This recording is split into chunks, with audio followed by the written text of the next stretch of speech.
көжегім. Тапқыр қоян. Бірде орманда андардың патшасы арыстан бәйге жариялапты. Ол бір қазан суды қайнаттырып, осы суды кім ішіп қойса, көп сыйлық берем деп шарт қойыпты. Көп сый-сияпаттан дәмеленіп, бақтарын сынап көргісі келген аңдар бірінен соң бірі келеді. Қанша өжеттенсе де, олардың қай-қайсында қайнап тұрған суды ішуге батылдары бармапты. Ең соңында ойнақтай басып қоян келеді. Ол қып-қызыл шоқта тұрған қазанды көтеріп алады да, суды ыстықтай ішуді жақсы көремін деп жан-жағына қарайды.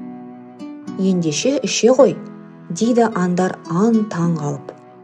Аңдардың бәрі қоянның не істейтін көздерімен көруге асығады. Қоян ұзыннан ұзақ қаз қатары тізіліп тұрған аңдарды жағалай жүріп, «Мінеке достарым, мынау ыстық су, көздеріңмен көріңдер, сенбестік танытып жүрмеңдер» деп бас-басына көрсетіп шығады. Қоян аңдарды басынан аяғына дейін аралап шығып, бәріне бірдей көрсетем дегенше қазандағы су суып қалады. Ал қолығын асырған тапқыр қоян суып қалған суды басына бір-ақ көтеріп сіміріп алады.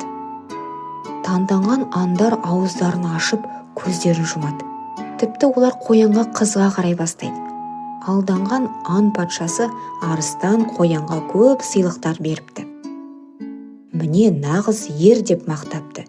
Сөйтіп, небір айлалы аңдардан асып түскен тапқыр қоян көп сыйлыққа ие болып, қуанышы қойнына сыймаған екен.